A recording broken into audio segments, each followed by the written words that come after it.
¿Qué tal, chicos? El día de hoy vamos a trabajar el tema sobre tejidos vegetales. Las plantas, al igual que los demás seres vivos como los animales, también poseen células. El conjunto de células forma tejidos. El conjunto de tejidos forma un órgano. En el caso de una planta, los órganos son sus hojas, su tallo, su raíz, sus flores, etc.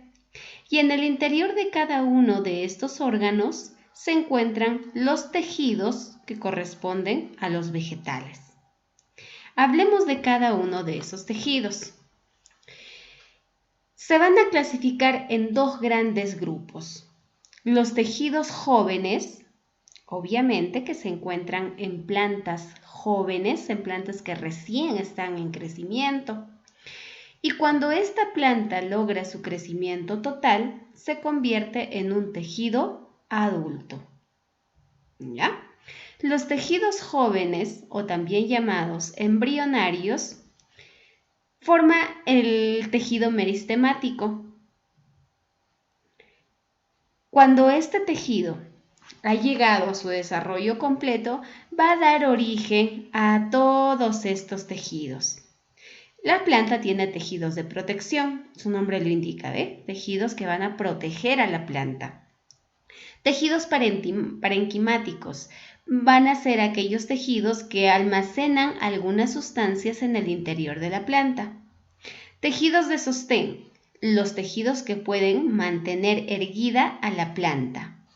Tejidos de conducción, son los tejidos que permiten transportar sustancias de un lugar hacia otro en la planta.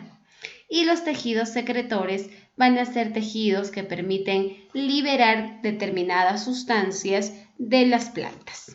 ¿Ya? Mencionemos entonces a cada uno de estos tejidos. Empecemos por los tejidos meristemáticos. Los tejidos meristemáticos son aquellos tejidos que se encuentran en una planta joven que está en pleno crecimiento. Y mira, si me dice que está en pleno crecimiento, pues nosotros sabemos que la planta crece en dos direcciones. Crece en dirección longitudinal, o también llamado vertical, y crece en longitud lateral, crece hacia los costados. Si la planta crece en sentido longitudinal, puede ser hacia arriba o la raíz también crece hacia abajo, entonces en esas partes de la planta vamos a tener meristemos apicales. Eso quiere decir que en la raíz de una planta hay meristemo apical, sí. ¿Ya? Mira, la raíz de una planta tiene una parte final denominada cofia o caliptra. Esta parte está dividiéndose constantemente, está creciendo constantemente para que la raíz de la planta también pueda crecer. Pero no solamente se encuentra en la raíz, sino también se encuentra en la puntita del tallo, aquí. Eso permite que la planta pueda seguir creciendo hacia arriba, a nivel del tallo. Esta parte se denomina yema apical. Entonces, el meristemo apical se encuentra en la yema apical y también en la cofia o caliptra de la raíz, permitiendo un crecimiento en longitud, quiere decir crecimiento vertical. ¿Ya? Facilito, ¿ve? ¿Dónde está el meristemo apical de una planta joven? Se encuentra en la puntita de la raíz y en la puntita del tallo. Esas zonas constantemente se encuentran en división para permitir el crecimiento en longitud de la planta. Ahora, mi planta también crece en grosor, crece hacia los costados. Ah, ya, fácil. Entonces, ese tejido se va a encontrar en todo el tallo, porque recordemos que es el tallo el que va engrosándose cada vez más a medida que la planta crece. Este meristemo se denomina lateral. Su nombre lo indica, ¿ve? Se llama lateral porque es un crecimiento hacia los costados. Este meristemo lateral forma el cambium vascular y el cambium suberoso. Observemos por aquí, Mira, aquí dice cilindro vascular. Cuando nuestra planta recién estaba empezando a crecer, todavía no tenía estas dos cosas. No las tenía, ¿ya? Cuando empieza a engrosar el tallo, también empieza a desarrollarse un tejido conductor en el interior del tallo, conocido como xilema y floema, que son las estructuras, los vasos conductores que se van a encargar de llevar los nutrientes desde la raíz hasta la puntita del tallo. Entonces, cuando mi planta va haciéndose más gruesa, va a dar origen a ese tejido conductor, al xilema y al floema. Al conjunto de estas dos cosas se le conoce como cambium vascular. Ahorita vas a entender mejor por qué cambium vascular. Y mira, esto está engrosándose y aparece una capa más gruesa a su alrededor, protegiendo el cambium vascular. Aparece una capa llamada cambium suberoso, formado por el suberocorcho. Cuando tú observas una plantita, el tallo de la planta, en un árbol, la parte externa del tallo son células muertas o células vivas. Esa parte del tallo externo que ya está secándose son células muertas. Ese corcho que protege a todo lo que se encuentra en el interior se llama justamente así. Se llama corcho o suber. Ya, entonces la planta, a medida que se va engrosando, ¿va formando su corcho o suber? Sí. Y a eso se denomina cambium suberógeno o cambium suberoso. ¿Ve? Sencillo. Repetimos esta parte. Si mi planta está creciendo en longitud, entonces están actuando los meristemos apicales, hacia arriba y hacia abajo. Pero si mi planta está creciendo en grosor, están actuando los meristemos laterales, dando origen al cambium vascular y al cambium suberoso. Ahora, cuando mi planta ya terminó de desarrollarse, hay plantas que se quedan con el tallo de color verde, como puedes ver aquí, y hay plantas que pasan a tener un tallo tipo tronco. A estas plantas que tienen el tallo de color verde las vamos a llamar plantas herbáceas y a las que tienen tallo tipo tronco las vamos a llamar plantas leñosas. Ambos tipos de plantas poseen tejido protector, pero recordemos que el tejido protector es un tejido adulto, que lo vamos a encontrar en plantas adultas, sean herbáceas o sean leñosas.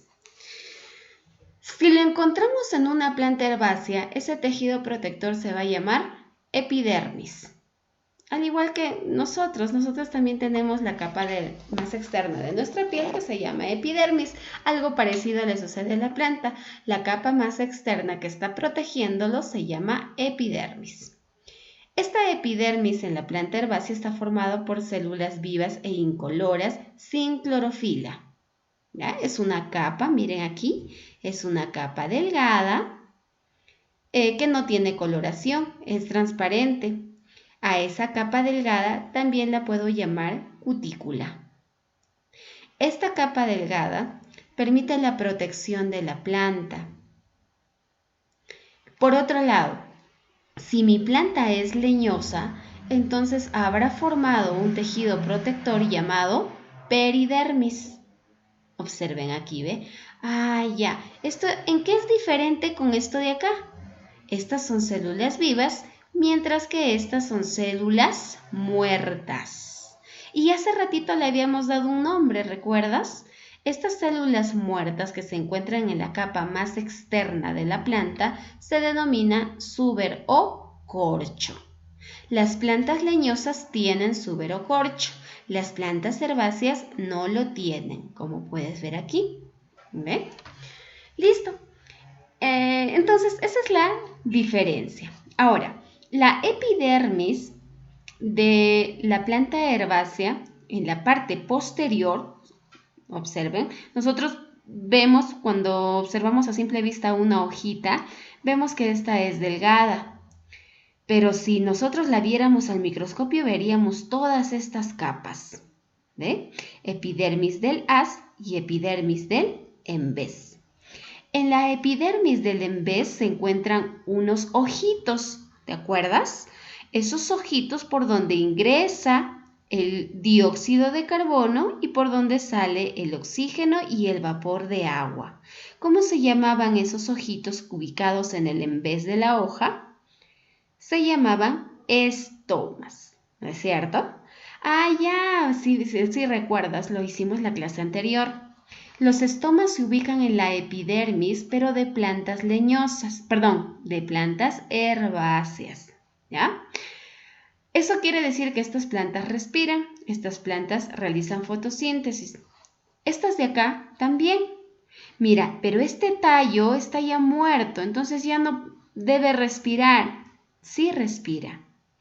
Estos estomas se convierten en unas estructuras llamadas lenticelas. Observen aquí, ¿ve? Este es un tallo ya viejo, pero también necesita respirar y lo hace a través de las lenticelas. ¿Ya? Listo, entonces más sencillo todavía, ¿ve? Ya, las plantas herbáceas poseen estomas y las plantas leñosas poseen lenticelas. Listo. Las plantas también tienen un tejido mecánico, también llamado tejido de sostén o tejido de soporte. Y se divide en dos, el colénquima y el esclerénquima. Mira, el colénquima se encuentra en plantas herbáceas y el esclerénquima se encuentra en plantas leñosas. El colénquima en las plantas herbáceas tiene la función de flexibilidad y eso sí lo podemos comprobar. Si tenemos un tallo de color verde, este tallo todavía es flexible. ¿Ve? Está formado por células vivas. Pero si tuviéramos un tallo tipo tronco, un tallo en una planta leñosa, ¿podemos doblar ese tallo? No, ¿verdad? Porque su esclerénquima le da una gran dureza y además está formada por células muertas. Ya, entonces es lo mismo que hace rato, mira. En el tejido protector, las plantas herbáceas tienen epidermis con células vivas y las plantas leñosas tienen peridermis con células muertas. Lo mismo ocurre en el tejido de sostén. Las plantas herbáceas tienen colénquima con células vivas y las plantas leñosas tienen esclerénquima con células muertas. Si mi planta es joven, tiene flexibilidad. Si mi planta es adulta y vieja, entonces es muy dura. Por otro lado, tenemos el tejido parenquimático. El término parénquima significa que almacena algo. El tejido parenquimático almacena sustancias, pero en cualquier parte de la planta. Veamos. El clorénquima es un tejido parenquimático que se encarga de almacenar clorofila. ¿Dónde está la clorofila? Lo habíamos mencionado anteriormente. La clorofila se encuentra en las partes verdes de la planta. A ver, aquí en la hoja hay clorofila. Sí, y este gráfico lo acababa de ver hace un momento. Esta hoja está formada por una capa protectora llamada epidermis, pero en el interior hay una capa media llamada clorénquima. La parte media de las capas de la planta se llama mesófilo. Y estas estructuras de color verde que estás observando aquí es el clorénquima. Dentro de cada una de esas células se encuentra la clorofila y son estas las que realizan la fotosíntesis. ¿Ve? Entonces ahora diremos, nuestra planta contiene clorofila en el interior de los cloroplastos y el conjunto de cloroplastos se denomina clorénquima. Fácil, ¿verdad? La célula es el cloroplasto y el conjunto de esas células es el clorénquima. Por otro lado, también tenemos sustancias de reserva de otro tipo, de relleno o de reserva. Almacenamos cualquier otra sustancia que no sea clorofila. Por ejemplo, mira, ¿qué almacena la papa? La papa es un tallo, ¿ah? Esta plantita en su tallo está almacenando una sustancia llamada almidón. Por lo tanto, se va a denominar parénquima amiláceo, porque almacena almidón. Hay algunas otras plantas que almacenan otras cosas. Por ejemplo, esta plantita es una planta acuática, como el nenúfar, que justamente puede flotar en el agua porque almacena aire en su interior. Ah, ya, si almacena aire, entonces tiene parénquima aerífero. Por otro lado, tenemos plantas que almacenan agua, como el cactus. El cactus almacena gran cantidad de agua dentro de un parénquima acuífero. ¿Ve? Entonces, como dije en un principio, el término parénquima significa que almacena algo. ¿Ya? El clorénquima almacena clorofila. El parénquima amiláceo almacena almidón. El parénquima aerífero almacena aire. Y el parénquima acuífero almacena agua. Otro tejido vascular, el más importante que tiene la planta, es el floema y el xilema. Y se llama vascular porque este término significa vasos. Pero en este caso no vamos a hablar de vasos sanguíneos, sino de vasos conductores. La planta posee dos tipos de vasos conductores, el floema y el xilema. El xilema es el vaso conductor que lleva agua y sales minerales desde la raíz hasta la hoja. Esas sustancias las conocíamos también con el nombre de savia bruta.